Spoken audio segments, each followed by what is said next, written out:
animal or the person or whatever. Just try to change the situation so they stop doing that. Yeah, pretty much. That's what I have to do. Zukov, like every time I'm at the bar, because he loves to hang out with people. And sometimes I just want to sit down and just chill. Yeah, I wish Krista would learn that, for Christ's sake. I mean, to be fair, none of us have kind of hit her up in a while, so she has kind of a right now.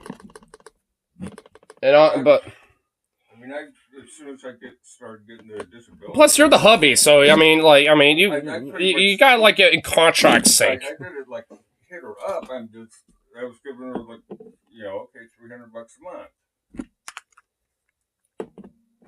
And then when I got my back pay, I gave her $300 out of that. I put $400 on the water, and there's a whole bunch of other shit. There's so much shit. I mean, Kristen doesn't realize there's so much shit that needs to be invested in, basically. Yeah, we need to get shit so we can fix shit. Shocker, and it's as if that a lot of the money that is needed for that is not there. Yeah, we just need to get the hardware. I got all the software. Although some IT tech shit. What the fuck? Although my hard drive is kind of collapsed, but I can still get through. That's why you have to upgrade a hard drive over here. At least I would think. Actually, let's check that. Well, I guess that wouldn't be here. Oh, yeah, that blanket fell down. And that bedspread that was blocking the door. I put that up there in the winter so the cold air wouldn't blow through. Well, actually, I did that a couple years ago. So? And now it's not quite as up as it used to be. There wasn't quite as much. So? I mean, I don't really think that's really inherently the problem. I think it's just that it's so fucking... It's been muggy and hot as fuck, and even when even when you lock the garage door and I have to walk around the back, whatever, like, there'll be, like, about that many in that little shaded walkway in between, where all the kiwi vines shaded over that little walkway and stuff. There's about that many of them hanging out there, too. So I think a lot of them are just... Yeah, every year there's been a bunch of them buzzing around, every time I go. Well, that's what I mean. Like, they're coming in more and more because of, like, how fucking hot it's getting every fucking year. And they're seeking more shelter, which is basically... Because every time I walk by the shade, bushes, in front yard, backyard, everywhere, there's, like, about that fucking many of them buzzing around everywhere. So that's kind of why they're here. They still want, like, the photosynthetic fucking energy or whatever from the light, but at the same time, they don't want to be, like, literally scorching and melting. Like us. I mean, they're a living organism just like us. Mosquitoes are not attracted to light, and moths and flies are. Yeah. I don't give a fuck about a moth, though. Moths are harmless. It's these fucking flies that are the problem. Which, that's like the first time I think I've seen that fucking many of them, dude. It's like, why is it... There'll be like a handful of them, but Jesus... I have to assume, like, they must have, like, found, like, something rotting. In Iowa on the farm, you just see, like, fence rails just coated like that with flies. I bet. Just because they're all just chilling. Yeah, they're around the cattle and the pigs and the chickens, the whole 9 yards. Well, yeah, it's all the stuff that they're going to want, where there might be... And look, I bet, honestly, they probably are here... It's like for a fly. Yeah. And I bet they probably, have found, like, maybe a little bits of meat or whatever from Zukov that he might have left or something because I tossed some meat to him or something. Or maybe, like, I don't know. That would be my guess outside of the rat, but I still... It should be a little more tidy because there's so much crap that, like, the rats and the flies and whatever else can come in here and get. I mean, well, the thing is, like, what the fuck is there to get besides dry kibble food at this point and water? Like, I mean, beyond that, and maybe the occasional time I have, like, some... I mean, I saw them in the kitchen. There was a couple of them on top of the soap, the Dawn soap thing. Well, yeah, because there's well, I actually know that. The reason why is because there's a certain chemical compound that's kind of like sweet, in a way that bugs, like fleas, flies, etc., are attracted to. So that's why they like to go to that. In fact, they say a good way to try to treat, problems like, bugs or like flies or, or fucking fleas and shit is to use Dawn soap, lightly mix it with some water and just set it in a corner, and they're going to be attracted to that like shit, basically. So Dawn soap is all over the thing. that, yeah, exactly. So all of them that have been getting away from the heat that are now migrating in here are now smelling things like that, and they're migrating in the kitchen a little bit. Because, yeah, I mean, it was literally yesterday where there was like maybe one or two, and now there's a fuckload of them in there now. It's ridiculous. Like, these little fuckers, bro.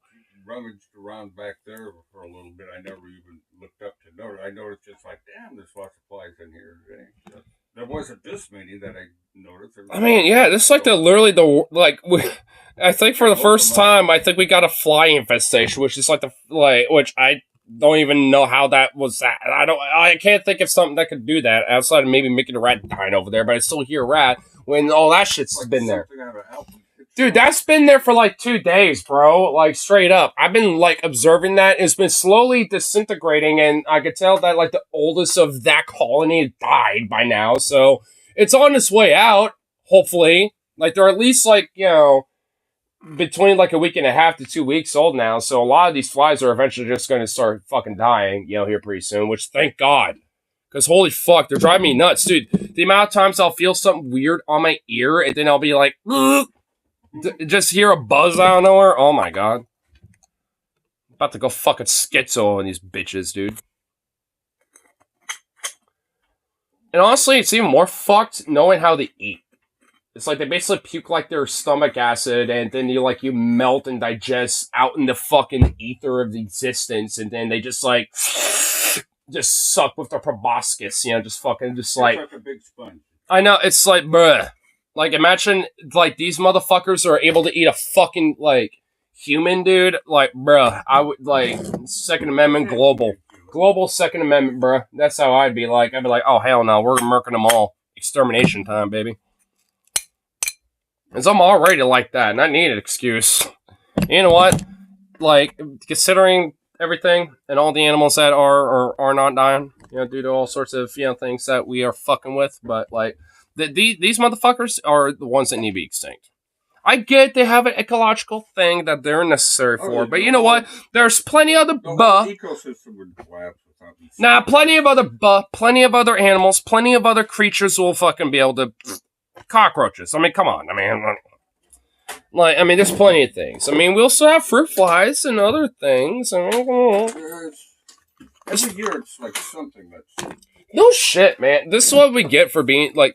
This is one consequence of living in a very fertile, lush land is that, like, every year you get, like, an infestation because, like, certain minutia cycles or minutia things. It's the same thing every year, but dude, because things are so fertile, and, like, depending on, like, the conditions of last year, like, certain animals and certain shit will either die off a little bit or thrive like fucking, like, no one's business, like it's a fucking buffet. And I guess the one rare time of the year, the fucking flies now have a buffet this year. Because it feels like, dude, even at my work, I'm seeing a shitload of them. Like, it must be the year of the flies. The Lord of the Flies is the year to this year, apparently. Because, dude, I've been seeing these fuckers everywhere all year. Like, I feel like it's not just here. Like, it's just like a regional thing. Because whenever I notice there's like a hardcore like fruit fly or flea thing, it's actually kind of regional in the area a little bit because other people are dealing with the same problem. So it's like, I think it's just I bet like other people are dealing with the same issue because this is ridiculous. It's like an area. It's a regional infestation, like like how locusts, every now and then will like swing by an area, eating everything and shit, and people are like, what the fuck, and now got locusts literally everywhere, or like, cicadas too, because cicadas only have a certain, like, lifespan period where they, pop up for a little bit and then go away and shit like that, so you'll get, cicadas are timed to the weather cycle. I mean, there's a regular weather cycle, weather. It's like every so often. A whole bunch of them. There's a big one. I mean, every year you'll still hear cicadas, but yeah, they have like a major, like, thriving brood period kind of thing that happens. Like, and I hear them in Oregon too. I mean, we got cicadas up here too. Yeah, I've heard of them. Yeah, I never seen them. I hear them, but I never seen them. Okay, I thought there was a fucker on. Just, you get like a 3-year cycle, there's a 5-year cycle. 7-year one for sure, I know. And there's also an 11-year cycle for the Midwest in places like Kansas and shit. Yeah, depending on the species of the cicada, they vary. The cicadas seem to, there's a periodical or annual cicada that's come out every year. And then there's like the normal cicadas, like every 17 years. I think there's like a 13 years. The 3 and 5 year cycles are mostly for other stuff.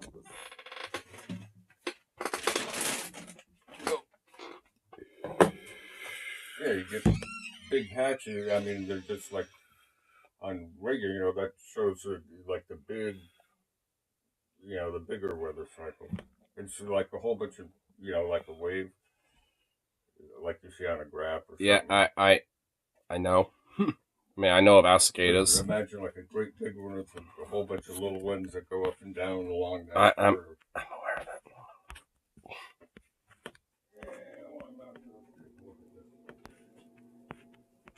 Oh shit! What's this? Is this a new Beauregard / Well, I guess not Marshall Lance anymore, but and oh shit! Is this a new? Is this a new fucking bop? I kind of want to hear it. So no, there we go.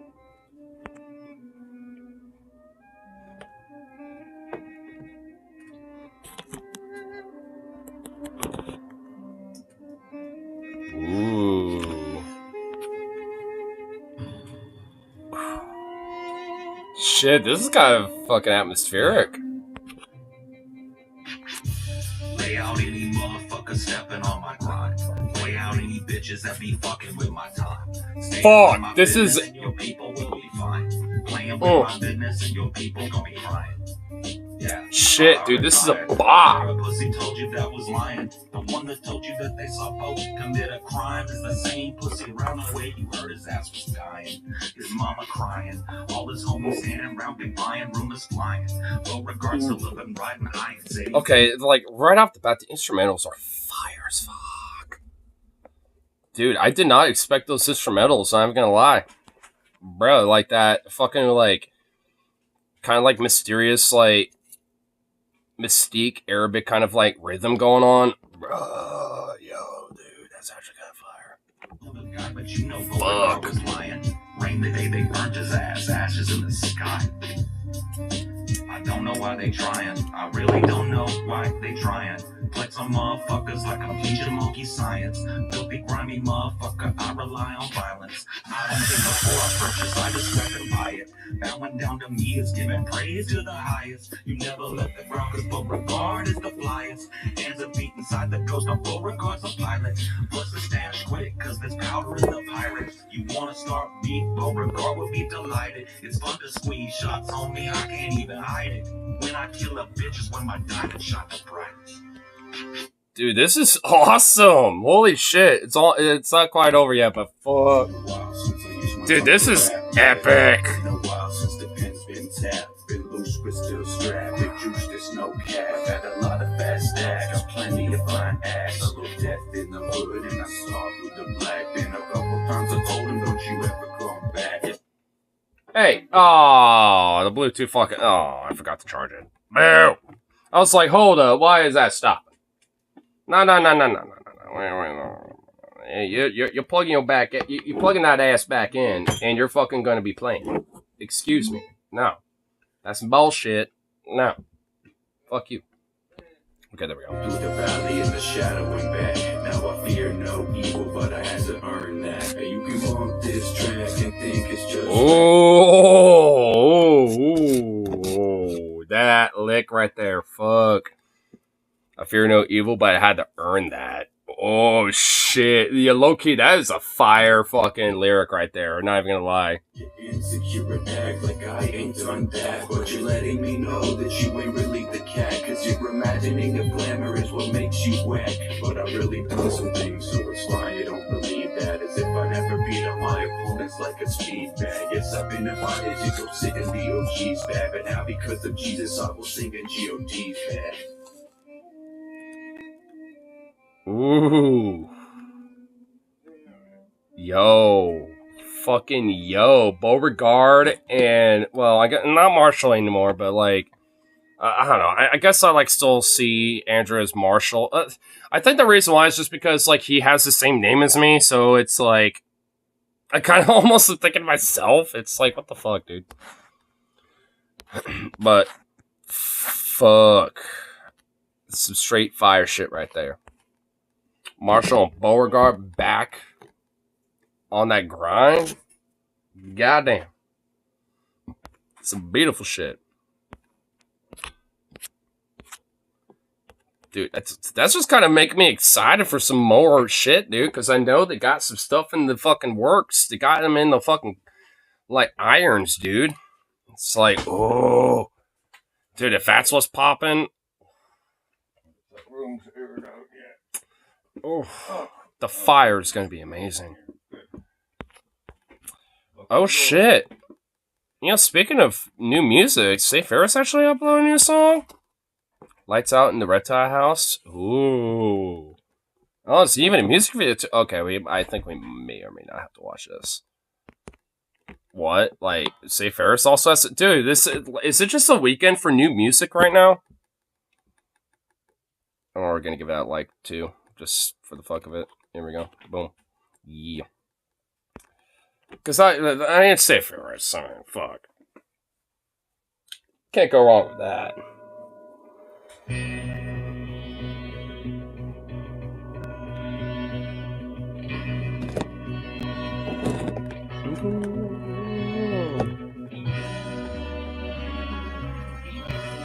Ooh, alright, a little funky, a little, its own mystique.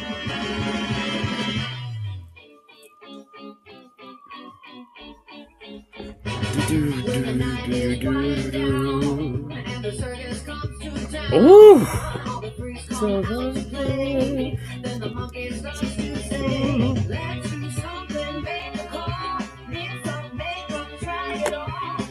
Fuck, dude. This weekend is some new music, fucking good shit.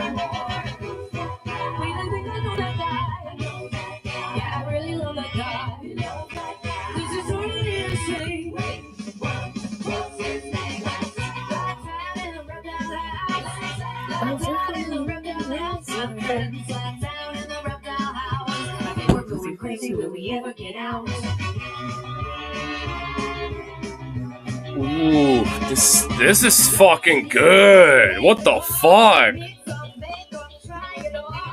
Is it just me, or does it feel like this, like, weekend is actually popping up so good? Is there, like, some new music also on top of this that's been popping up lately? Because what the fuck? You got Marshall and Beauregard, now, I mean, which is a little more, way fucking niche, but, you know, they got Say Ferris now popping some new music. Well, like, goddamn, like, is any other bands putting this some new shit right now? Because what the fuck? Because mind blown right about now. This song is epic. I want to hear this live so bad.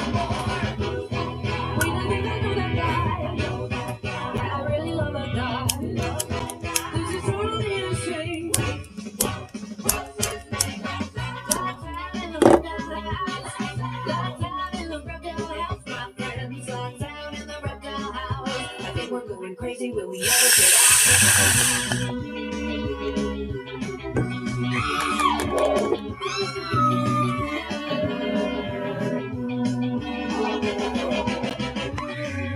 I think Rose would actually legit kind of appreciate this low-key because, like, this is some Halloween-esque shit and it's in July right now, so it kind of, like, the music video looks like it was done at, like, one of those, like, haunted houses or something.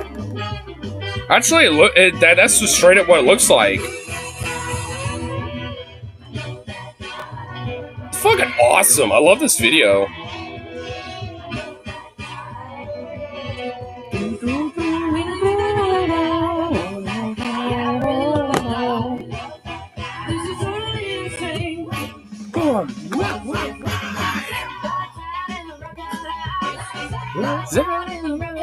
My friends. crazy when we ever get out. So fucking catchy, dude.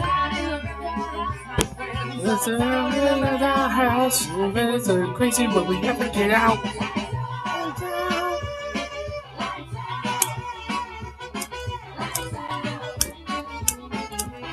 We're going crazy when we ever get out.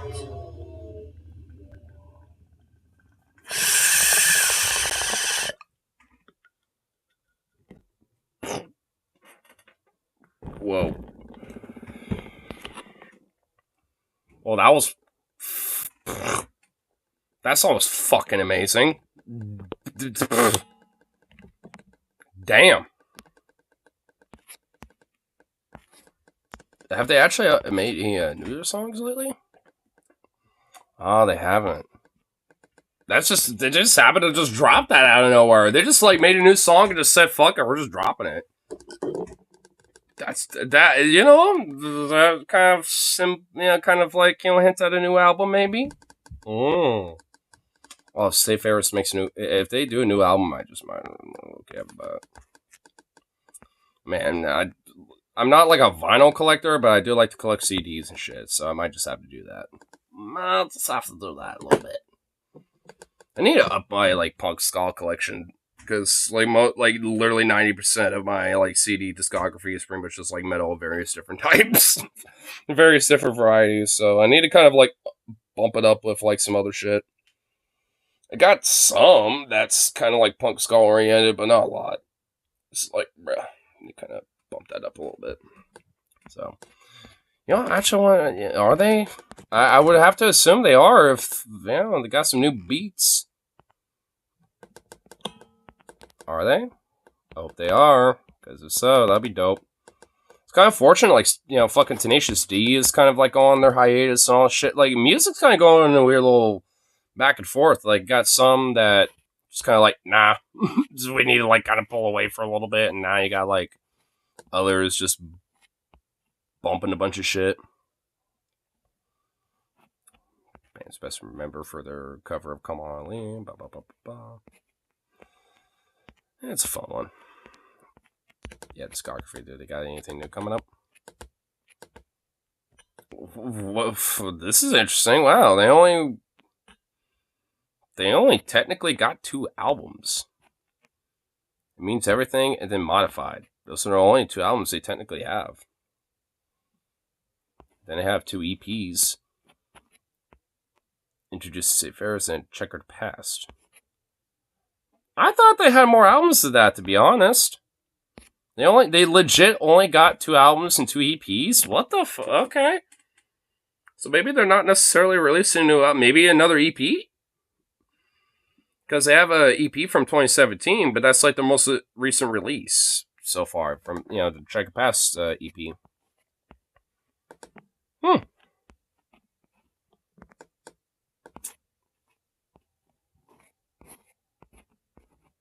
It's only a like 16-minute like EP, really? Oh, what the hell? Professional ratings 2 out of 5 stars. What? Boo! That's some bullshit. Fucking album's actually kind of good. Actually doesn't even say anything about it. Just that just shows that, and then the track listing, the people on the song, and that's it. Interesting. I figured it would say more, especially with that like 2 out of 5. EP marks the band's first release in 18 years since Modified. Their first since the lead singer and founding member Mo reformed the band with a brand new lineup after years of legal battles with the former members of the band. Oh, really? Ooh, am I learning some stuff? I didn't know about that. Well, am I about to go on a rabbit hole right now? I didn't know about that. Really? You know what? I come on, look that up. Does she have her own wiki? Oh, no, she don't. It's yeah, history, I'm assuming.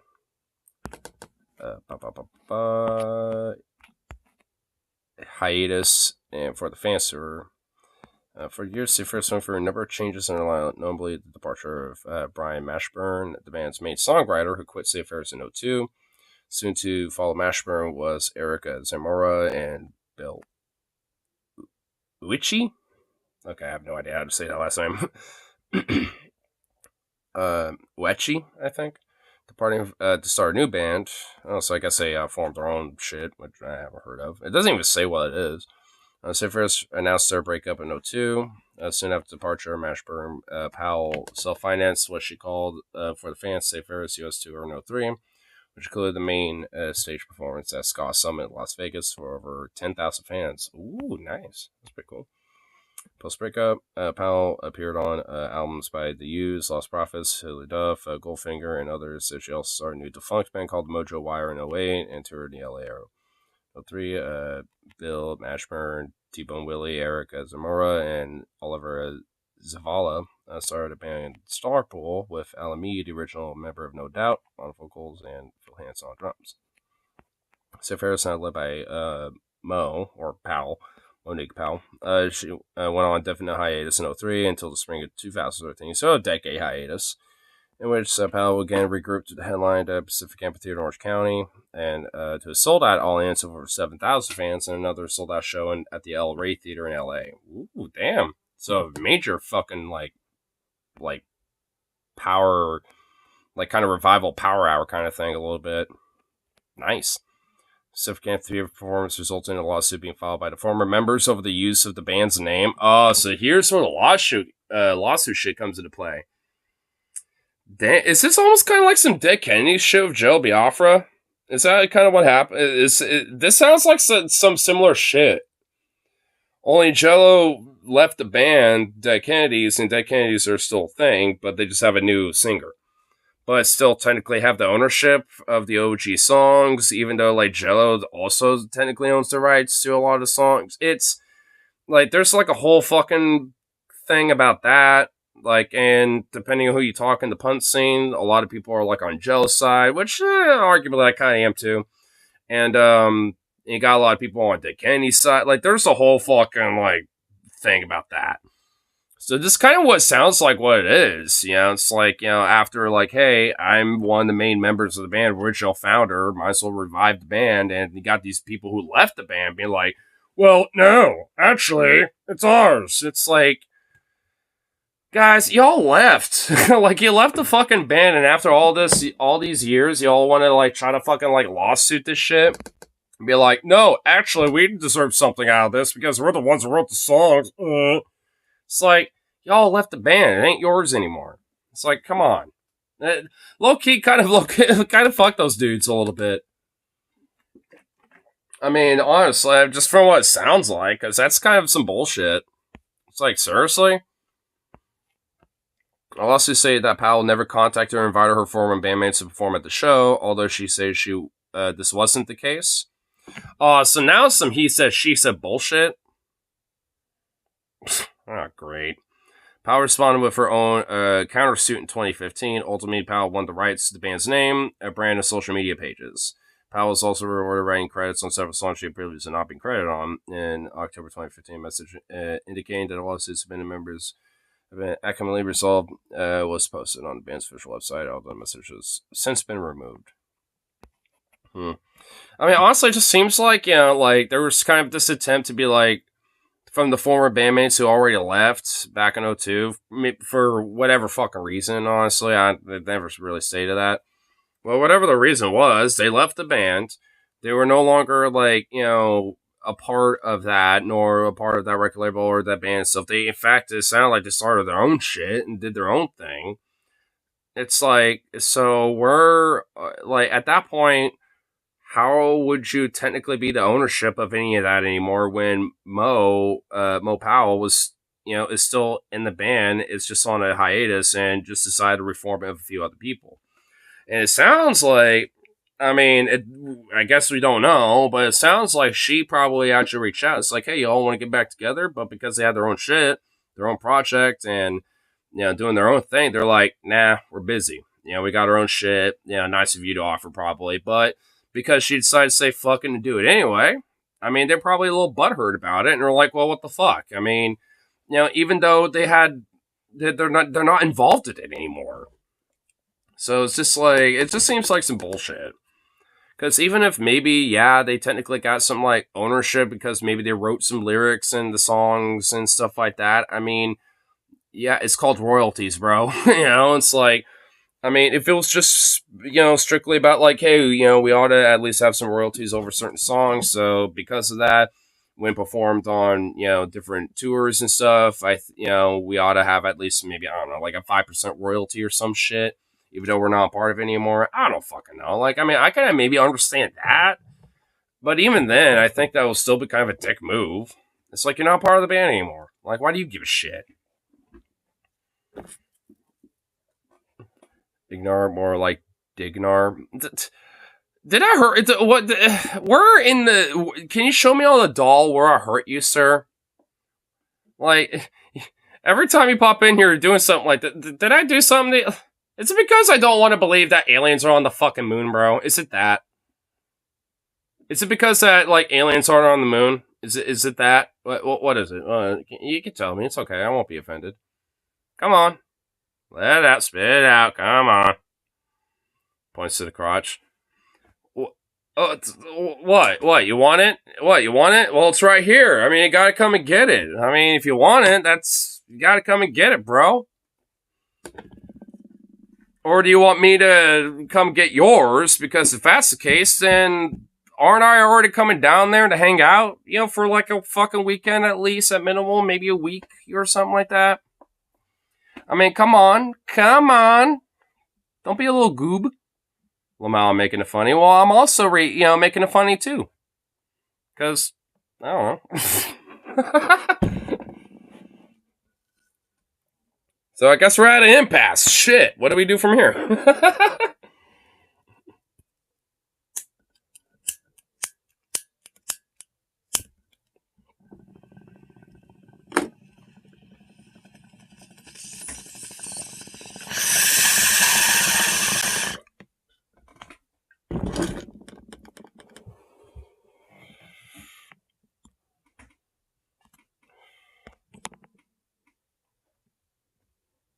Doggo.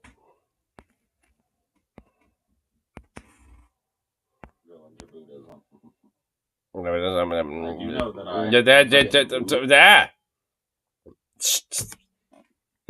It's even me to click that. Actually, I'll be right back real quick. I need the goddamn. Go away. Yeah, leave my tea alone, you fucking bastards! Why is there so many of you? Ah! You want? I gotta fuck it. It's gonna smell good, and you're all gonna get fucked over it. Yeah, that's right. Embrace the chemicals! Agent Orange, motherfucker! What you gonna do about it? Yeah, that's right. Oh, you want some Agent Orange too? Yeah, that's right. Agent Orange. That's right. Motherfucker. I'm giving him Agent Orange.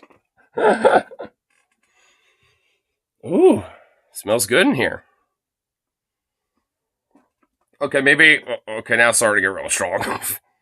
Alright, here. I should be right back anyway. I was gonna grab some, so... Here. Jesus, okay, that shit's strong. Damn. Never mind, I ain't doing that. It's fucking... God, I can get a buzz off that alone. Jesus Christ.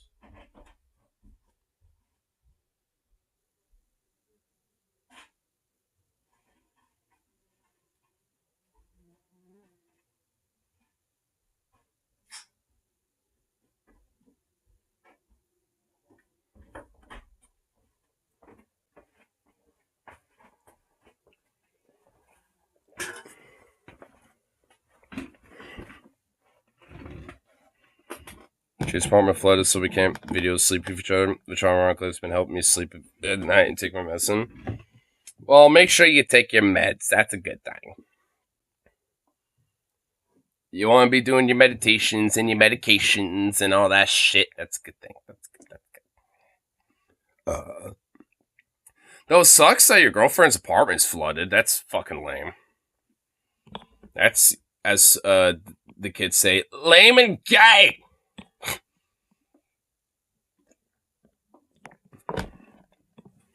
Because, like, it's which, she lives in California, like, where in the fuck is she living where, like, in California, it's flooding for her? I will admit that, like, where in the fuck, where in the Cali does she live where that happens? Like, cause that's kind of surprising. I mean, I guess I'm not really too shocked. I mean, I guess I can't really be too shocked. She lives in New Mexico. Oh my god, yeah, you're right. But you know what, that actually even validates my point even further. Like, wait, New Mexico, and she has a house that how is she having a place that floods in New Mexico? California would actually make sense, actually, not because I started thinking about it, but New Mexico? Are they just, what, are they just unaware about, the fact that, like, floodplains exist in deserts? Because that's normal. Like, every desert has, like, different floodplains, especially during the springtime. We're getting uncharacteristically strong storms. I wonder why. I bet climate change has nothing to do with it. Just like how hot it is, and then all these fucking flies, because a lot of things probably outside due to the heat are dying, and thus are causing these fuckers, to spawn way more than usual. And because it's hot, these fuckers are crawling and fucking hiding in every place that has shade, and that includes places like garages and shit, and houses, and now they're fucking everywhere in here. It's fucking absurd, bro. Honestly, like, on the ground, there's more dead fucking fly corpses than anything else, and, like, fucking fur or anything at this point, because I've been swatting them every fucking hour, basically. Dude, you know what? Yeah, I gotta show you guys. Like, I even said it, during the fucking, karaoke stream. Like, dude, look at this shit. Here, I'll zoom in. Dude, look at that, bro. Like, where the fuck do they come from? Like, holy shit, man. There's, like, nothing in here for them, and yet they're all in. It's like, what the fuck? It's insane. I've never seen it like that before. And Mickey the Rat's still alive, because the last couple days, and even earlier today, I've been hearing a fucking rat hanging out in here, so Mickey's still chilling. So it can't be, that little fucker being dead. Can't be that. Leave him a steak dinner, they will leave. That would attract more of them. That was literally spawn more of them. Are you insane? I want to get a fucking Flammenwerfer, but if I did, I'd burn the house down.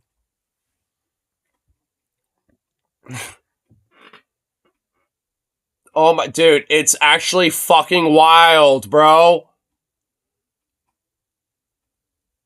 It, like, is there, what the fuck could they even be feeding on or anything, bro? Like, seriously.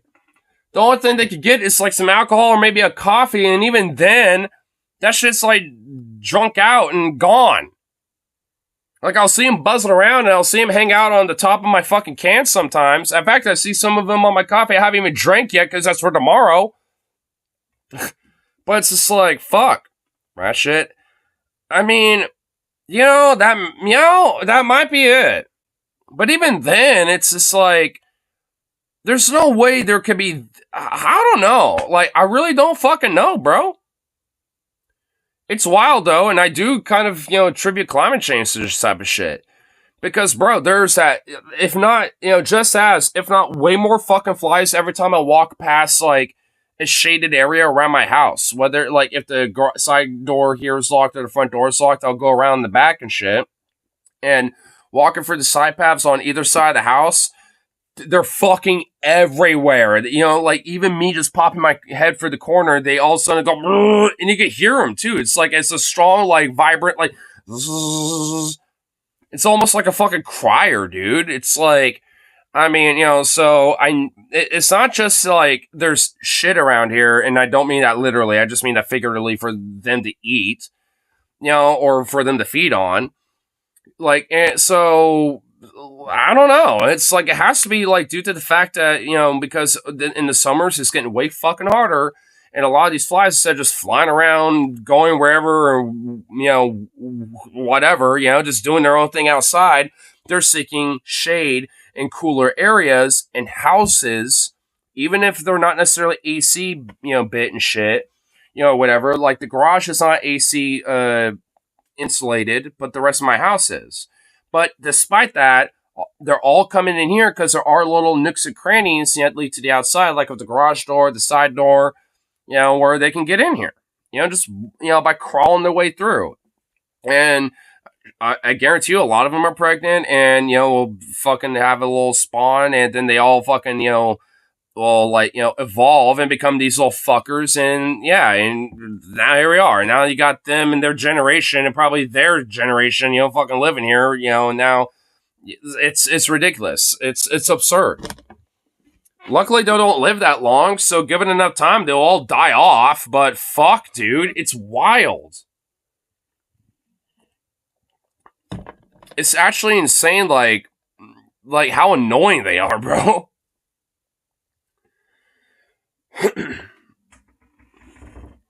I mean, it's like, I don't really care if there's like, really at most like 5 in here or some shit, but bro, like, that shit is wild. I've never seen it like that before. Like, I think I might need to find a few orb weavers outside and like, purposely put them in here. Because, dude, they got a free fucking buffet. There's a spider up here, but I think it fucking moved. Because, like, all these flies that end up terrorizing its little home. Because, like, there was a spider up here. And it wasn't doing its job. And I think it just left. At least not biting flies. Horse flies. We don't have them up here. But, oh, I know them. Oh, I know horse flies, man. In fact, they are actually up here in the PNW, but they're in the rural country. Like, if I went out in Eastern Oregon, you're probably more likely to find them up there. Well, I know. Had to deal with them out in Montana growing up there in the summers, and a few times I've been out in Texas, I've seen them there too. They're basically just like flies, but instead of having like that proboscis fucking weird little like plunger fucking suction mouth they got literal fucking like tendrils, bro. Like, they will fucking chew on your ass and actually eat you. Like, fuck those things, dude. And they're twice, like, think of the biggest housefly you've ever seen. They're twice the size of that. Fuck those things. Fuck a horsefly, bro. Fuck those things. I know exactly what you're talking about, man. And they're awful. I fucking hate them. That's kind of why I nicknamed this the Lord of the Flies, because I knew I was going to be bitching about these bastards when I came in here. Because, well, here I am. Was chatting about music and stuff initially, but, of course, given enough time. Oh, fuck, man. Dude, horseflies are fucking bastards, though. I fucking hate those things. There are, like, certain bugs I'd be okay with just, like, Yeetus deletusing. And horseflies, fleas, mosquitoes.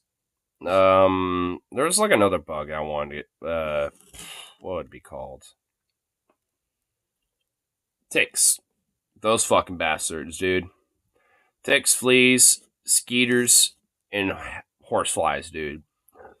I understand houseflies and these fucking annoying little fuckers actually do generally have a place in, the ecosystem, where they're actually genuinely vital. As horrible as they are, as awful and fucking annoying as they are, I mean, at least, like, hey, you know what?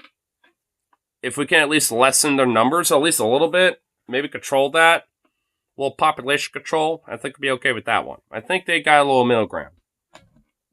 Speaking of which, I see one of these little fuckers, I think, needs a little bit of, control on the population. But unfortunately, I don't really have... Well, I guess I got my hat. Ain't gonna work, though. I already know it. And it's just gonna knock shit over.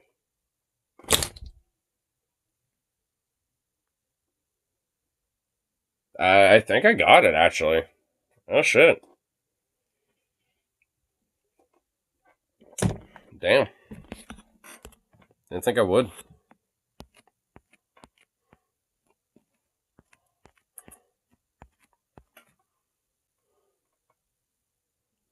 Michael Zudov's just chilling in the laundry room again.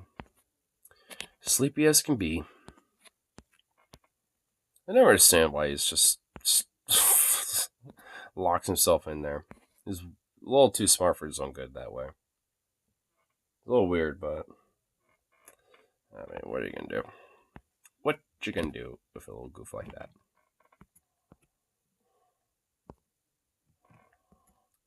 Oh.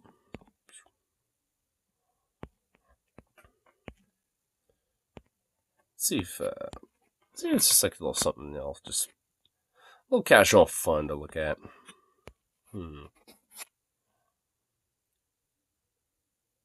Junk conspiracies. Megalodon is still alive. Ooh, this looks interesting. And so listen to Nicole videos, so I'm always down for that. Why not? Why not? Few years, you might have seen any one of these videos about the Megalodon still being alive. Evidence of sightings. Threads about how they're probably somehow living somewhere in the Mariana Trench. This is all complete garbage, and actually inspired me to start a new series. This is episode 1. So, welcome to Junk Conspiracies. Yeah.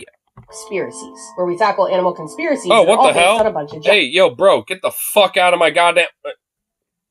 You want to be in there? You want to be in there, bitch? You want to be in there? Well, you're about to fucking get the stone and... Oh, you fucking fled, bitch. Oh, you're lucky. Come on, lighter. Come on. There we go. Dude, I swear to God, if I had a fucking go in my lungs like that, bruh. That would have been some fuck shit if I had a go in my lungs. I'm fucked. Despite being debunked constantly, beaten to a pulp, some might say, this conspiracy is still very much alive and well. Videos on YouTube of like top 10 videos proving the Megalodon's still alive. I get tagged in stuff on TikTok that's like scientists proving that Megalodon is still alive constantly. And while I've debunked them multiple times on TikTok, I decided it was time to do it in an expanded format. So, buckle up. I'm going to break down all the reasons why this conspiracy came to be, and all the reasons it is absolutely false. At some points, I'll probably get a little bit pissed off, because nothing pisses me off more than a bunch of junk. So once again... Yay! Love it. Yeah, my name is Lindsay Nicole, and this is Junk Conspiracies. The Megalodon is still alive. Let's get the general information out of the way. If, for some reason, you've never heard of the Megalodon or know very little about it, I envy you. I love it when she does that, where she just, like, windmills her fucking hand. It's like, yay. That will end. I'm going to give you the neutral facts as an overview, so we all know what the fuck is going on as we move forward. Megalodon was a massive predatory shark that existed from, like, 23 to... Dude, I know about the Megalodon. Dude, Megalodon is dope. I love me, old Meg. I like to nickname her Meg. Because, dude, Megalodon is just basically a great white shark, but huge. 3.6 million years ago. Maybe until 2.5 million years ago, but still, millions of years ago, nonetheless. They're the largest predatory fish to ever exist, that we know of, and might have had the strongest bite force of any animal alive, ever. Awesome.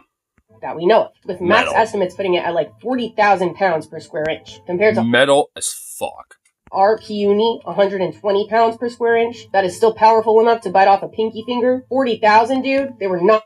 And bite off. Well, we can bite off multiple fingers than just a pinky finger, okay? Like, and also bite the throat. The girl, man, the human bite force can rip out the flesh of a man, okay?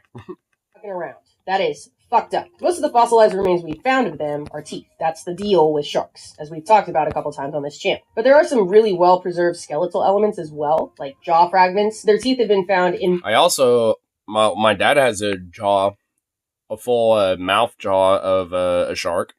I can actually show it really quick. It's right over here. Look at this bad boy. I think it's so cool.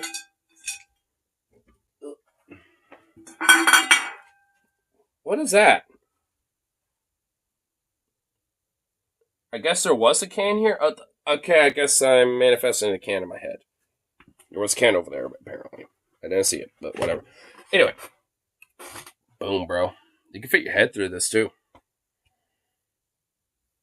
Ah.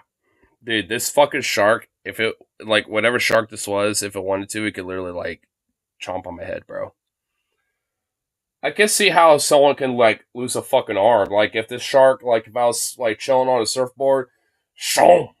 You know, dude, I can see it, man. Dude, I mean, and also, if you look on the back, you can see some of the other layers of teeth that they have whenever a teeth is lost or a tooth is gone, like, and where it replaces it. Dude, it's so cool.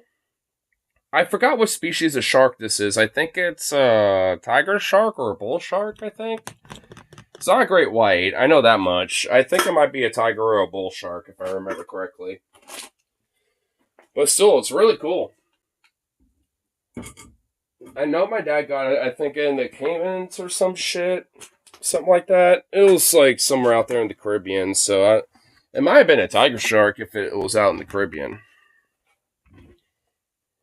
But, I don't know. I'll have to ask him if he pops in here again. Ocean basins and on every continent except Antarctica, and in some cases have been found embedded in the fossils of their prehistoric prey, whales and seals. So clearly they were tearing shit up globally for like 20 million years. And how about their size? I haven't told you how big they were yet. In the last video I did on the Megalodon, I went a little more in depth on what they had going on and how scientists figure out how big they were using their teeth. If you want to learn more about that, check it out here. And also to learn about their only known competitor and potential predator, the Leviathan whale. Anyway, their max size Leviathan whale? Damn. estimates historically were like 80 to 90 feet. Those turned out to be way too big. So now they range between like 30 to 65 feet, which is likely the kind of size variation that existed anyway between individuals. So the Megalodon was a big shark. Also, their scientific name is Otodus megalodon. So their common name comes from their species name, Megalodon. You can either call them Megalodon or the Megalodon. I want to make it clear that when I say the Megalodon, I'm talking about a whole species and not just one fucking shark that some people think still exists in the Mariana Trench. A single shark that's been alive for like 3 million years. Anyway, in order to reach this level of supremacy, they evolved over the years as highly active predators. They're estimated to have been able to reach burst speeds of 23 miles per hour and were partially endothermic, i.e. 23 miles an hour? Damn, dude. Jesus. Produce their own body heat, i.e. were warm-blooded, which means they had an appetite like nobody's business. And so they must have perused the more shallow coastal waters, where the vast majority of marine life exists today, in order to maintain their diet. I need you to remember all of this, because as we go through some of these conspiracy ideas, I want us to be able to have shared moments of, this idea is junk. These sharks were fucking bulldozers in the oceans, and the idea that they could somehow still be alive in an elusive, mysterious fashion today, 2024, is fucking insane. So, where did it all begin? What chain of events led us, as a society, astray? Buckle up, because... I mean, alright, I'll grant this. Considering that our oceans are 70% unexplored, I mean, is there a possibility maybe there's, like, a few of them, like, a very rare, like, basically just enough to pretty much keep them from going extinct or something, you know, alive? I mean, I could probably grant that if it wasn't for the fact that we should probably have, like, you know, the dead of them, like a dead megalodon washing up on shore, shit like that. Because there's been a lot of species that have actually been discovered because they've washed up dead on shore. I think there was actually a new sunfish species that was discovered because a dead variation of a sunfish washed up on shore. I think actually off the coast of Oregon, if I actually remember correctly. This is very recently, not that long ago. I think actually earlier this year. So it's like, so we would have probably at least found a dead one at the very minimal. I think even for the Colossus squid, I think we've seen at least remnants or, you know, dead, you know, versions of it to at least know that it exists, but we haven't found, like, actual live video of it until in the, you know, mid to late 2000s. So it's like, I mean, there's a lot of species that we tend to, at least when it comes to the ocean, at least bigger, you know, species that we tend to find because we find dead remnants of them and, you know, like carcasses, basically. You know, maybe they got chewed up and eaten up and stuff like that and are in various levels of decomposition, but nonetheless, we were able to find them. So it's like, I mean, we should have been able to find a megalodon just based off of that alone.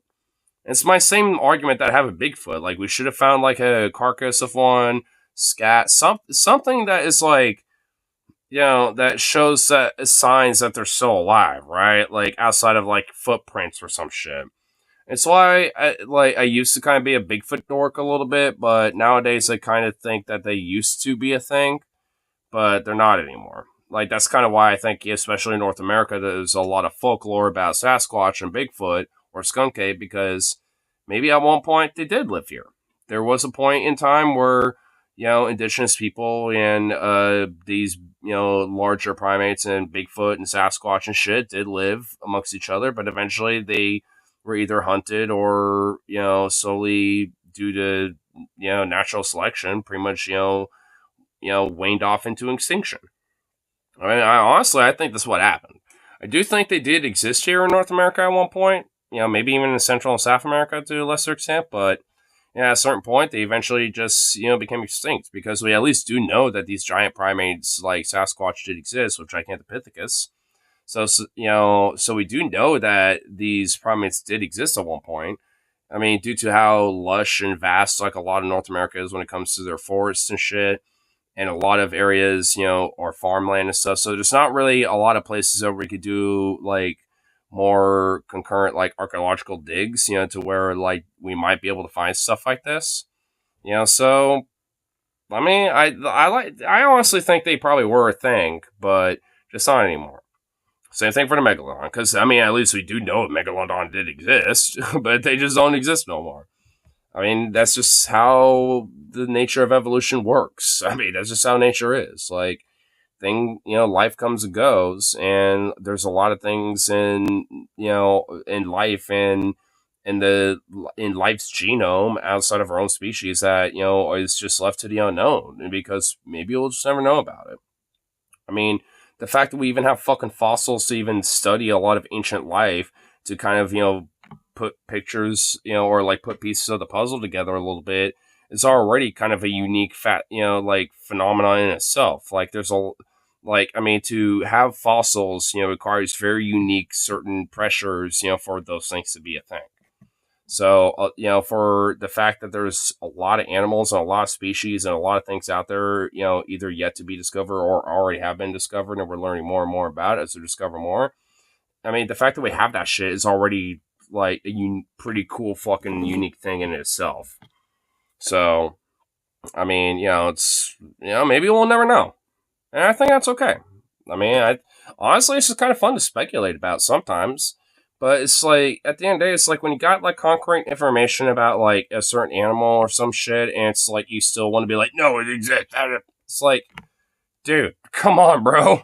Especially when it comes to things like climate change, man. It's like, dude, like, even let's say a Megalodon probably was still existing up until like the 1800s or some shit. Like, do you think after certain variables and like, certain things, like whaling or some shit or whatever the fuck, or industrialization, don't you think this would play a factor into maybe accelerating its eventual extinction? I mean, it's like, come on. I mean, it's like, give me a break, especially nowadays. Like, let's grant the idea maybe Megalodon existed up until like the 1600s or some shit. It's like, even if maybe there's still a few remnants and maybe just, and they're like an extremely endangered species, there's only enough left to pretty much like stagnate the population for a certain amount of time until they die off. It's like, I mean, at this point, they're long gone dead, son. Like, at this point, like, come on. This is nuts. Megalodon has been known to science since like the 1800s. And before that, actually, quick sidebar, before plate tectonics were like known as a thing, people would find shark teeth on hillsides or wherever, like away from the ocean, and they weren't registered as shark teeth because they were so far from the ocean. They thought these teeth kind of resembled human tongues, so they were known as tongue stones or the devil's tongue. And they would be placed in a village overnight, and then in the morning it would be like, oh my god, a devil's tongue, and it was seen as a bad omen, or like somebody had done something wrong, and it would just cause all this drama, like a witch hunt. And then years went God love religious fervor on, and eventually some people were like, those kind of look like shark's teeth, and then others were like, that's insane, until eventually a Swiss naturalist by the name of Nicolaus Steno brought proof of them in the form of a shark's mouth and said, tongue stones. And boom, tongue stones debunked. And Megalodon teeth, basically, it's kind of like, this is Plato's man. It's like, is it a man? I have plucked this bird skinless, and it only has skin, and yet walks on two legs. is this Plato's man? It's like, it's basically a different variation of that, dude.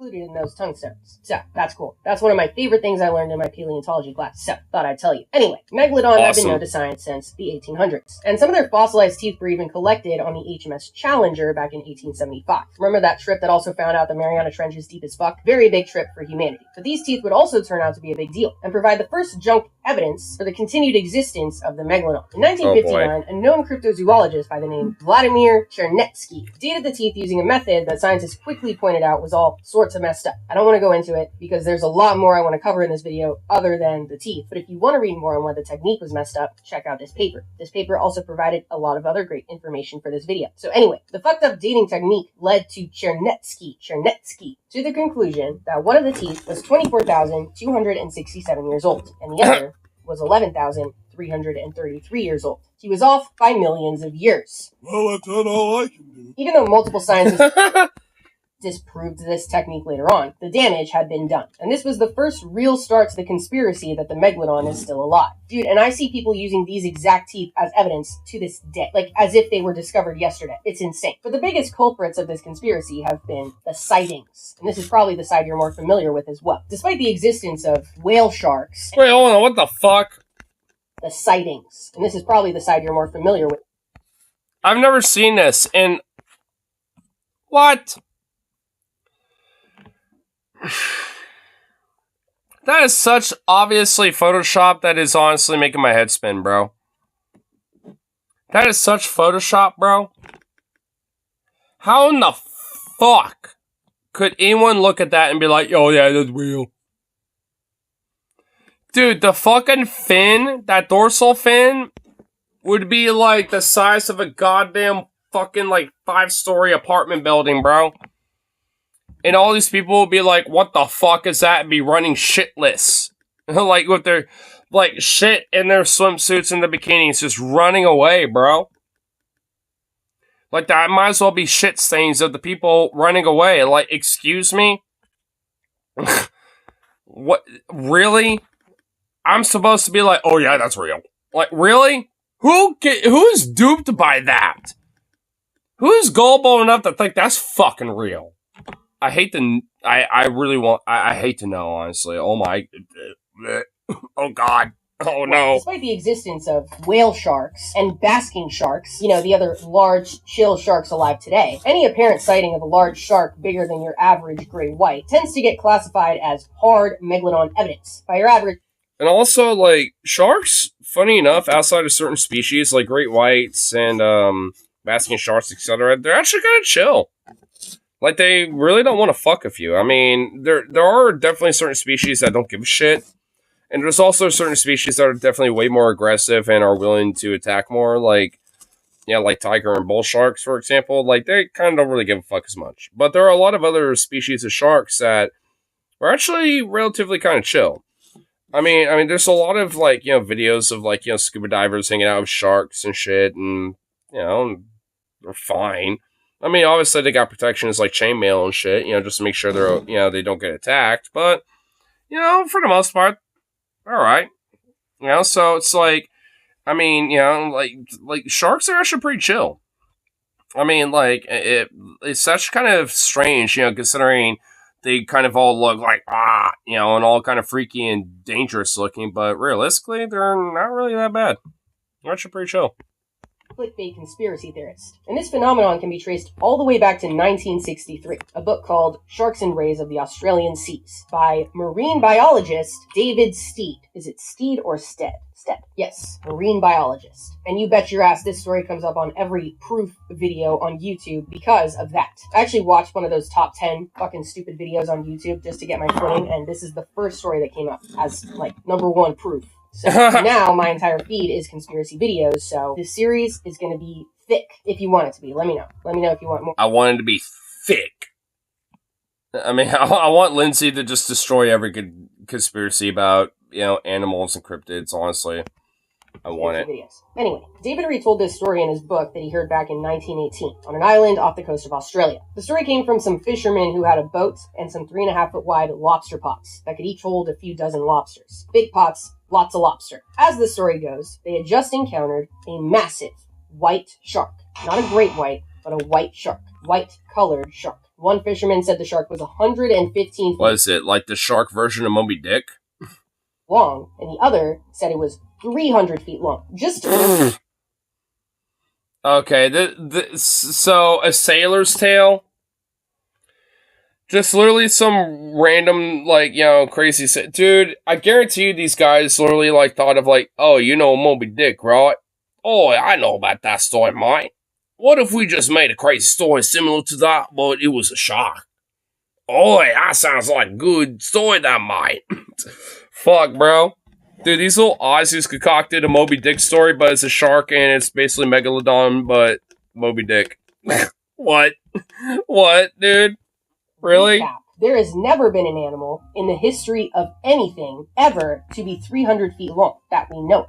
Not even close. They said over the course of a few days, the shark would repeatedly come back, ate the lobster pots whole, and also took a bite out of the boat. And David, the marine biologist, said, hey, their sizes are a bit off, but the rest of it, I believe it. Sounds like evidence that the megalodon is still alive. And I'm a marine biologist, so I will put that in my book, case closed. Well, luckily, that paper I mentioned that talks about the teeth stuff also talks about this sighting. The author, by the way, is paleontologist Tyler Greenfield, and he found some interesting stuff. But let's cover the basic shit first. Like I said, the sizes are nuts. The biggest blue whale ever recorded was 115 feet long. Whale sharks alive today can get to 60 feet long, but even if for some reason they exaggerated a whale shark size, the description and the behaviors don't match up. Great white sharks can potentially display behaviors like that, but they've only been recorded at max 23 feet long. They're also in the area, so they would be familiar with a great white shark. So then theoretically they would have said it's a great white. So none of it adds up. But turns out there was also a newspaper article written about this sighting that Tyler mentioned in his paper. The article was written on January 30th, 1918 in the Sydney Evening News. In that same newspaper was a different article about a huge monsoon that had just affected the same area. Strong winds, flooding, classic monsoon shit is definitely powerful enough to damage some fishing equipment. But those damages Certainly. could easily be seen as more avoidable or due to improper storage, putting the fault on the fishermen for the damages to the boat by some theoretical higher-up of their fishing company. So with the storm in mind, what seems more likely? A record-breaking, giant, albino great white damaging the same boat over the course of a few days, or that the story was made up to avoid paying for the damaged equipment that the storm fucked up because you didn't store it properly. I mean, it sounds like some sort of fishing company just legit want to try to get out of having to deal with some sort of insurance payout. Capitalism doing capitalist things. Say, I know. Let me know what you think in the comments. It sucks that Capitalism doing capitalist things. That's my thought. David was a marine biologist because it gave this story in his book immediate credibility. And that is what sucks about conspiracy theories. People can find one person, like one doctor or one scientist, who has an insane idea that goes against everything everyone else in their field knows to be true. And people will latch on to that one person because of the title they have. And yes, science is all about looking into crazy ideas. But a scientist with crazy ideas is not always right just because they're a scientist. And that is why the peer review... Like Dr. Oz, Dr. Phil, all these other folks. exists. So other scientists can analyze those ideas and figure out if there's any basis to them. Stop finding one person with credentials and thinking that everything they're saying is true if everything they're saying is going against what everyone else in their field knows. No fucking shit.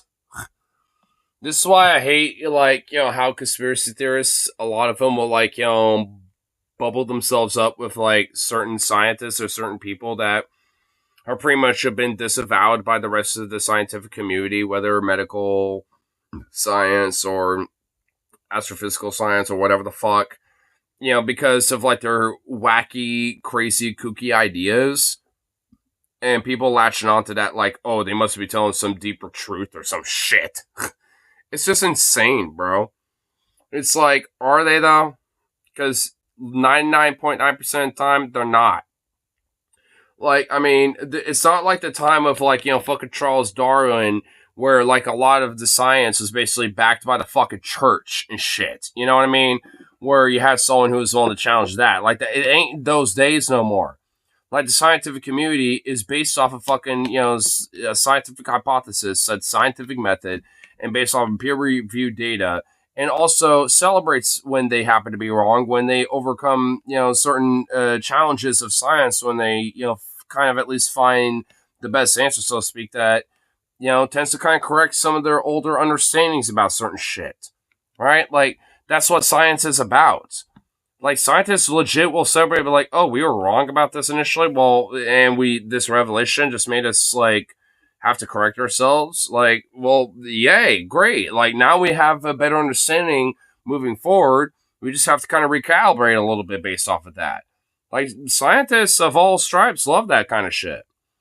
I mean, before Richard Dawkins went fucking wacko, weird, boomer, fucking anti-trans turf mode, like, I mean, he would say shit like that. I mean, so it's like, and I do hold to that idea, and I think a lot of scientists and a lot of, the scientific community does as well.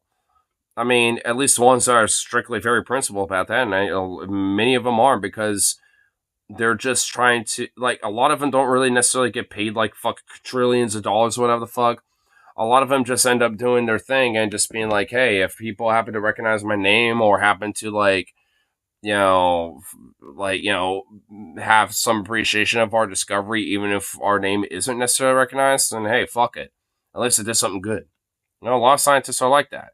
You get some that, like Neil deGrasse Tyson, that have a recognized name, but they're kind of unique in that way, and that's cool. I mean, the fact that we have some scientists out there that are kind of unique and a little quirky or a little cool or charismatic enough to spread that message further, it's like that's great shit. That's awesome.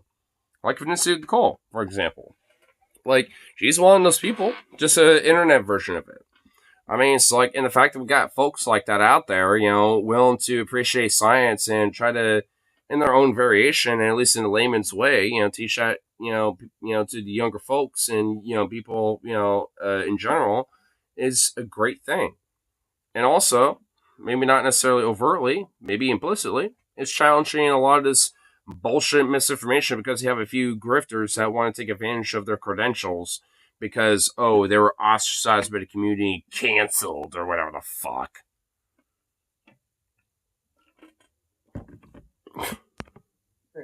It's fucking crazy. But anyway, let's move on. Because while that initial hypothesis has definitely added fuel to the fire, it seems a lot more reasonable to blame modern mainstream media for what this conspiracy exists as today. There's no doubt that fictional stories influence what people think is actually real. Like, dude, Ice Age was definitely telling us something. There are definitely dinosaurs living in the center of the earth, and the government is hiding it from us. Thank God Ice Age is telling us the truth. And that definitely happened with movies like Jaws, or the one... I swear to God, if someone actually really was trying to push that to me, I don't even know, bro. I never had that happen. I feel like that was oddly specific. I feel like Lindsay actually had someone, try to tell that to her, and I really do feel bad for her if that's the case. It's really on the nose. The Met, yes. The 2.5-star movie is telling us something the government doesn't want us to know. Don't clip that. But what I'm actually much more disappointed in, and would imagine has done a lot more damage, is the fact that 10 years ago, a fake documentary was made using photoshopped pictures, CGI videos, and actors hired to play the roles as scientists to claim that the Megalodon is still alive, and it was aired on Discovery Channel. There's a really good chance you've seen it. At the time in 2013, it was like their most watched Shark Week segment ever. It's called Megalodon. Oh my fucking God, I saw this. You know what? There's something about my brain I didn't want to say yet that it made me think this is familiar. Oh my God, watch this, bro. Oh my God, I watched this shit. The monster shark lives. And it looks like every other documentary you'd watch on Discovery, except for a 2-second disclaimer at the end of the movie that doesn't really take any direct accountability for any of it being fake. I actually bought it on YouTube. It was like $3, just for context, because I never saw it when it first aired. But the disclaimer wasn't on the YouTube version at all. They said they dramatized things to explore the legend, but what the fuck does that mean? Nothing, really. Despite being berated by thousands of people from multiple angles, Discovery doubled down and came out with a part 2 like the next year, titled Megalodon, the New Evidence, which was definitely the right decision for them to make. And I don't know at what point... Oh, hey, it was clickbait, made them a lot of money, and they're still alive today, so it was the right decision. Sorry, you can't fuck on on that. You can't fuck on that. Sorry, you just can't fuck on that. This happened because I could only find screen grabs of it, but at some point they put out a poll on their website to their Megalodon viewers asking if they think the Megalodon is still alive. 70% said yes. Shocker. Of course, they're going to straw poll an audience, that is really heavily into crazy, weird conspiracy shows and are going to say, yes, it is a real thing. And you know what? I guarantee you, maybe some of them are trolls, but the fact that that's still, enough, I mean, come on. 80%, dude. I just can't believe they did that. Honestly, it's just insane. You claim to be... I mean, dude, is corporate capitalism doing capitalist things? Baby, what do you want? I mean, that's just how shit works. Reliable science network, and then you pull shit like that. I don't know. I just feel like if you're going to claim to be a reliable network, you should probably commit to that. I know I'm kind of ranting, but I think the main problem we can identify here is that we view channels like Discovery as a collection of scientists or people in science, because that's what their programming is about. But at the end of the day, people running Discovery are not scientists or people in science. They're not the people in your favorite Discovery show. Also, I think there was a time where they used to be about that. These, different, channels are, part of the broader apparatus, so Discovery, Science, History Channel, etc., Animal Planet. I mean, I think it was about the mid-2000s where that shit really took a turn. Because, I remember growing up, watching, different shows on these platforms, and I was infatuated with it because it was actually genuinely fucking informative. History Channel had, fucking Marvels, fucking mail call, goddamn, dogfight shootouts, actual fucking history shit, and doing, some kind of reality TV stuff where they have, some silly live action shit or some cool CGI stuff for dogfights or whatever, or shootouts too, even. A little mixture of both with that. I mean, with Animal Planet, with, shows like Meerkat Manor or all, whatever the fuck and shit like that. I mean, it's fuck, dude. There was a time where it was generally, platforms of informability where you can actually inform yourself and, go there to actually learn some shit. Maybe it might have been a little biased here and there, but, I mean, on a general basis, when it came to the broad information that you were given, it was still factual, it was still true, and it's you got, a general taste of what the fuck happened. Right? I mean, it's shit. That ain't a thing anymore. As soon as, shows like Lost Tapes and fucking Pawn Stars and shit like that fucking started rolling around, it really took a turn for the worse. I mean, and Ancient Aliens, I mean, arguably maybe the first season of Ancient Aliens maybe had, initial, maybe a Test of the Waters, I think, where it really started to take a turn during that era. Or it's well, let's try to be genuine and kind of factual about it. We're just going to kind of look at it with an open ear and be well, here's what some ancient people believed, or whatever the fuck. But Ancient Aliens is still a thing today, and look what the fuck it is now, right? It's fuck, dude. I mean, it's just another one of those fucking things where it's just it was a sign of the fucking turn. I mean, and you know what? I'll argue. I was into shows like Lost Tapes, Ancient Aliens, and shit like that when I was growing up. I mean, that was during my teen years and shit, basically. My, preteen, before then, tween, early teen era. And, yeah, I was into that shit. I'll admit. But I've always been into, cryptid shit and stuff like that. But, fuck, man. I don't want it to, override, genuine good informational shit. I mean, it has this place, when it comes to, silly entertainment. And that's what it ought to be and seen as such. But, when it comes to, taking the place of actual information or, basic, general, broad, educational, content and stuff, that's when it becomes a problem. Especially when it comes to these channels like Animal Planet, Discovery Channel, the Science Channel, etc. I mean, it's they were supposed to be kind of the few channels that actually were giving some fucking cool information to people. Yeah, outside PBS or some shit. I mean, but not anymore. Like, there's no channel outside of like legit alternative media online where you can find stuff like this, which is kind of sad. I mean, it's like I think the only channel, arguably these days, is probably the Science Channel on TV that actually still gives a shit about this. You know, like honestly, I mean, because every time I happen to randomly tune in on the Science Channel on TV, it's still informative, cool stuff, usually about space and astronomy and the cosmos and stuff like that. But shit, still, that's better than nothing, right? Still really cool. So, I mean, it's kind of sad that that's pretty much is all it's been derived and like devolved into. It's just basically the Science Channel, like, you know, breaking its back, you know, to fucking do it. It's like, it's kind of ridiculous. And I guess also alternative media with the internet as well, with people like Lindsay Nicole too, right? So it's kind of a disappointment, but I mean, I guess it just kind of shows that, like, you know, with a new era, you gotta kind of change the tactics a little bit and kind of change the format of the content, I guess, right? But hey, I mean, yeah, it's just, I don't know. It's just one of those things where it's like, you know, I think science and shit like that's so fucking cool and to learn about and to be fascinated with, and the fact that there's just so much disinformation and so much like bullshit basically that's tied to this, it gets fucking ridiculous with like how deep that fucking web goes.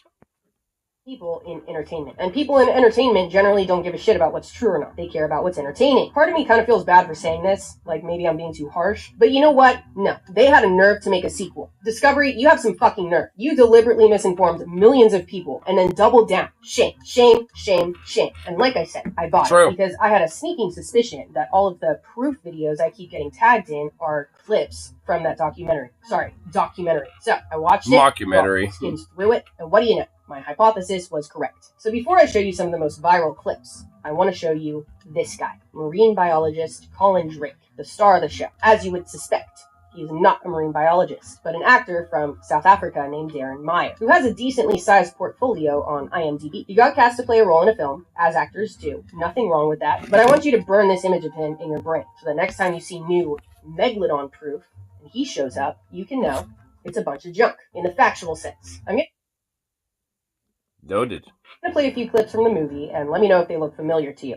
The video was shot by a father and a son who had come across a whale that had suffered a brutal attack. Now, the original footage was kind of hard to make out, but after studying it, and the amateur photos taken from the beach, you can clearly see a bite radius in the whale, and it's all censored and pixelated so we can't see it. Lovely.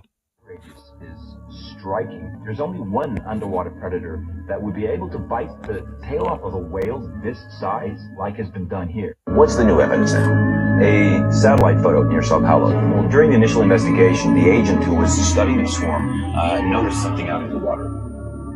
Okay, kind of a speck. Yeah, well, at this resolution, it's a speck. When they zoomed in, though, they got this. Yeah, it's a little fuzzy, but I'd say that's a shark. Those are four. That's like, you know, your brain fucking making that up, bro. I forgot exactly what the phenomena is, but it's like basically like where there are certain like optical illusions, you know, where your brain will make out images. It's like where someone will look at a cloud and think, oh, that looks like a bunny rabbit or some shit like that. You know, it's like, that's what it is. It's like, I mean, that's basically what it is, essentially. Dark patch in the fucking, you know, ocean where it kind of looks like a shark, or, you know, maybe a fucking, you know, school fish, something like that. It could literally be anything else that, you know, with Occam's razor, but yeah, no, it's a gigantic shark. It's a megalodon. Which, if that's the case, if that megalodon and that shark is so fucking like at least 1.5 miles fucking long, bro. Like, there ain't no fucking living being that is that big. Like, excuse me? Like, what the fuck? Like, really, bro? Redonkulous. Redonkulous. Wood buses, and when you compare them next to the first photo, I'd say that's a 70-foot shark. Yeah, I saw some shark there, but The megalodon caught on camera. That looks like a regular shark. Well, at first I thought it was a great white with some kind condition or Drake, did you have the same initial assessment? What was yours? Well, it certainly is the size of a great white, but there's more going on than just the skin. Take a closer look at its back. You can see bumps along its spine. Right there on both sides. That's Could those be barnacles, maybe? more than just an abnormality. That's a genetic structural difference in its cartilage, which suggests a minor Oh, genetic differences. It's like, oh, yeah, couldn't it be barnacles that maybe decided to, like, you know, take home on the top of a shark where it can't deal with it? Yeah, yeah, sure. Yeah, okay, buddy. So in their estimation, this is not a Fucking loon. The shark in Australia is not an adult gray white. It's a baby megalodon. Those videos have 92 million views combined on TikTok. And that's just from one repost of it each. They've been reposted so many times. And from the quick scroll I did in the comments, no one is aware of the fact that these came from a documentary Discovery aired that turned out to be fucking fake. No one is aware of the fact that they came from the worst decision Discovery ever made. I mean, why would they? Probably half the people who watched that TikTok weren't even sentient when it came out. So now it can make its rounds again in short form format. Of course, there's other forms of video evidence that make their rounds outside of the CGI from that movie. They're usually cases of mistaken identity, like this video that's been circulating since 2021. A giant shark spotted from a ship off the coast of Massachusetts. This is a basking shark, a giant shark alive today that is not the megalodon. I'm going to take a switch guess and say that every video you see of a giant shark that people think is the megalodon is just a video of a basking shark. So what is a basking shark? The basking shark is the second largest fish alive today that we know of, right after the beloved whale shark. Their scientific name is Cedorhinus maximus, which translates to great-nosed sea monster. Understandable, I must say. Like whale sharks, Which, yeah. They got a big old nose, and they're kind of sea monster looking. But they're harmless. They don't want nothing to do with you. If anything, if you approach them, they're kind of chill as fuck. Just like whale sharks. I mean, basking sharks and whale sharks are chill as hell, dude. And honestly, Like plankton eaters. yeah, basically. Yeah, and honestly, when you kind of realize that they're harmless, they're kind of cute. Dude, basket shark is kind of cute with his derpy ass little nose, like, there you go, top, top, top, top, top. Like, it just kind of makes me think of, like, some silly little dork or something, I don't know. A cool one, though, like, you know, one that you want to hang out with and, like, chill, you know, but still a one nonetheless. generally slow-moving filter feeders. I say generally because they tend to move at like 2 miles an hour. But then also, on rare occasion, they do shit like this. Whoa! Oh, whoa! Dude, that one just fucking launched in the air and, ooh, dude, that is awesome, bro. That's like a once-in-a-lifetime experience to see something like that. Damn, that's cool.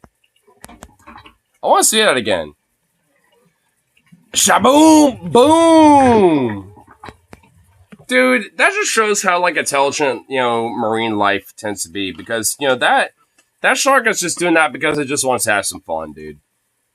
That basket shark is doing that because it's just like, I want to have some fun. Woo! I know there's, you know, the outside realm, bro. I'm going to travel out it. I'm going to see what's going on. You know, it's like, you know, take a quick little moment to take a peek. Dude, that is dope, dude. Dude, marine life especially is so fascinating to me, man. Yeah, dude. I did not know basking sharks reached until I started I did not know they did that either until that video, and holy shit, that is fucking awesome. researching for this video. That was taken by a diver named Vanessa Bone back in 2021. So, that's cool as fuck. Anyway, basking sharks are so cool. Their default mode of locomotion is slowly moving through the water with their mouths. Again. Whoa. Dude, they look so derpy and I love it. They're so cool. That line me in. Dude, look at that derp. That is this fucking shark. Derp, derp, derp. Dude, this is straight derp right here, dude. I love it. It's awesome. They're so cool, dude. Their mouths to catch krill and plankton. And like I said, they're the second largest fish Krill and plankton. that we know of, and can get to about 33 feet long. Generally, they're seen alone. But obviously, from the video, groups are spotted from time to time. And I want you to take a guess on the size of the biggest group ever spotted. 10? No. 50? No. 100? No. 1,000? Close. 1,398. Dude. There's been 1,398 of these motherfuckers all just chilling in one spot. Dude, what Was that their version of like the fucking like, you know, Joshua Tree meetup or something? Was that Woodstock for them? Like, what the fuck? Damn. Dude, they're all just hanging out and chilling. Is right here. I'm not making this shit up. 1,400 basking sharks found in a group. Nuts. But back to the reason I brought them up in the first place. The purpose of this video. So basking sharks are big, are less known than whale sharks. And I would also say don't have as much of a conspicuous silhouette as whale sharks do. Like, you see a whale shark from a bird's eye view, and you're like, that's a whale shark. Basking sharks, if you're not really familiar with them, kind of have a very general shark silhouette. Just generic big shark. I would say the classic shark from an aerial view has just a rounded or a slightly pointed snout, maybe like a tiger shark or a great white. And basking sharks kind of fall into that category, but look at the snout. It's very strong, powerful, apparent, hence the name great-nosed sea monster. So now you know. Hopefully if you come across a video of Megalodon evidence, you can say basking shark. Boom, done. So, to recap, all of the video evidence of the Megalodon soiling the internet is either fake, i.e. Photoshop or CGI, or a case of mistaken identity and it's probably a basking shark. But I know we can't stop there, because there's a chance you're thinking, okay, fine, well maybe all the evidence I've seen is fake, but what if we just haven't seen it? Let's refer back to paragraph 7 of this video, where I mentioned they were partially endothermic, which means they produce... Was that specifically paragraph 7? Their own body heat. Producing body heat burns up a lot of calories. You do that every day. And the only... Yay! Too bad my metabolism is ridiculous. way to restock calories as an animal is to eat. The Megalodon is very big, which means they had a very big appetite in order to sustain their energy requirements, which means they must have been restricted to the areas of the ocean that have consistent, easy access to fulfilling meals. Coastal ecosystems, and there's fossil evidence to support this. The Megalodon, like I said, was a fucking bulldozer, not an elusive shark. The most recent fossilized teeth come from over 2.5 million years ago, and we still have evidence of how much of a terror they were in the fossil record. Their teeth embedded in the bones of their prey. Dude, there was a fossilized whale found from 15 million years ago that bent its spine, and it was most likely caused by a megalodon attack with a tooth as evidence. If we can see it's Damn, bro, that is fucking metal as fuck. Dude, that should be an album cover. Not even gonna lie. Dude, like, you know, one of those, like, atmospherical black metal albums, like, you know, make it, like, you know, very saturated black and white and, like, distorted, you know, in some way, shape, or form. Have the most uncomprehensibly unlegible black metal logo right here, and then the album name right below, dude. And just call it, you know, like, I don't know, what would it be like, you know, the Megalodon in stone be in Latin? Would it be like... It'd be like Megalodonus at something or some shit? I don't fucking know. Like, whatever, like, you know, Megalodon in stone would be, dude, that album name sounds fucking banging. With just right here, too, especially. Like, that right there is an album cover in the making. In the fossil record, we would absolutely be able to find proof of its existence today. Like, without a doubt, that is Megalodon evidence. An individual that washed up on the beach, wounds on prey that escaped, carcasses of their successful kills. And not just that one fucking CGI video that makes the whale look like it's made out of rubber. Like, an abundance of evidence. And we would see them all the time. Okay, then there's also the classic question, well, what if they live in the deep sea? The Mariana Trench, perhaps. The deep ocean is like the Sahara Desert times 10. It is a hellscape.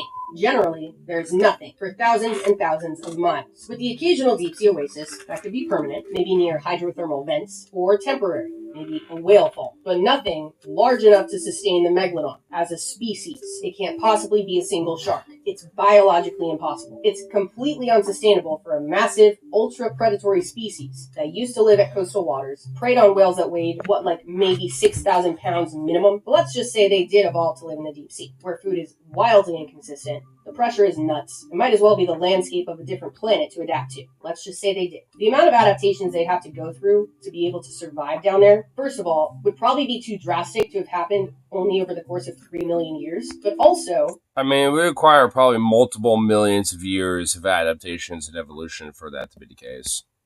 Result in descendants that would be completely unrecognizable to the Megalodon as we know it. They wouldn't be the Megalodon anymore. I know there's a chance you feel like this doesn't make sense. How could such a massive successful predator be extinct? If they were the best, why aren't they around anymore? Well, the reality is, their size only worked for them because of the conditions of their environment. Bigger is not always better. A larger size requires a massive diet, and a massive diet is a very sensitive one. The most successful lineages that have survived mass extinctions didn't do so because they were big, or the top predators. Actually, it has been pretty much the opposite. Generally, there's always exceptions to that, but in the general sense, their ability to go long periods without food or survive off of small amounts of food has been the key to success during hard times. And evidence suggests this is exactly what happened. A global cooling took place at the end of the Pliocene, near the end of the road for the Megalodon. This led to thicker ice caps at the poles, which led to sea levels dropping all around the world, which meant the loss of many coastal habitats. Their prey species were having a tough time, which meant they were also having a tough time. And it seems as though the Megalodon might have been outcompeted by smaller counterparts. Yeah, the great whites. A single great white could get by on a much smaller amount of food than a single Megalodon, and that... Shit, I mean, great whites have been around for that fucking long? Is that. I know this might be a huge buzzkill. The Megalodon potentially still being alive means there's still mystery in our world. It's fun to imagine that such big things haven't been discovered yet. The idea of them being alive is incredible, but the world is so much cooler than just the possibility of that. Some brittle stars can see without eyes. They have a whole different visual sensory network. Sponges in the... So they can still see the world, but not with... Huh? I kind of have to learn about that. I don't know if she has an episode on that, but what? What? Alien lollipops. We're figuring out how to communicate with whales using AI. Basking sharks are huge and exist today and are not a danger to you. The current state of our ocean ecosystems is the product of 500 million years of evolution, shaped by apex predators like Anomalocaris, Mosasaurus, and the Megalodon. And while it might suck that they're not still alive, they still exist in the form of how they've impacted ecosystems over such a long period of time. The reality of our planet is so much cooler than our imaginations, and that is that. And if you liked it, and I like that. This video, be sure to subscribe so you don't miss my next video out. Yeah, and I didn't because I'm already subscribed, and everyone else should do the same because this goes awesome. I love her content, dude. I mean, weirdly, in a weird way, she just kind of like fucking reminds me of my old like genetic/ biology teacher I had in high school. Just way, way, way younger, a lot more crass in a sense. But she really does remind me of that, honestly. What the fuck are you doing, dog? Damn. Are you trying to go after a Marta of these little fuckers? Because I feel you, bro. Oh, God, they're...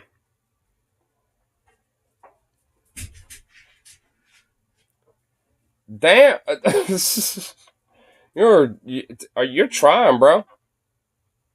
He's looking at me, he's like, "It's too many of them, Daddy. I don't know how to deal with it. I don't know what to comprehend this." Oh, poor baby. Poor little baby.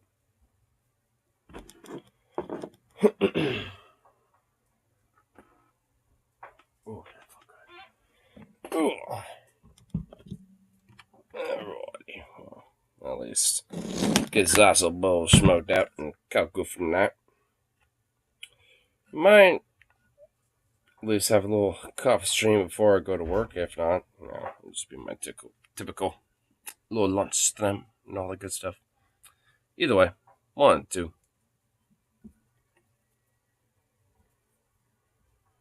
Alright, please work like the first time. That'd be great.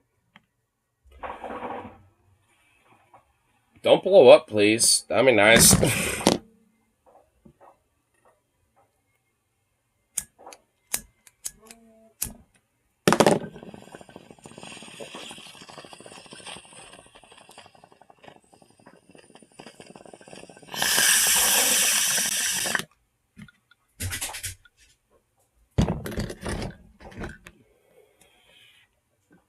Yeah. Well, it's all good. And, Zukov, chill the fuck out. Like, let's go haywire over there. Anyway, let's go for the rest of the night, so peace out. And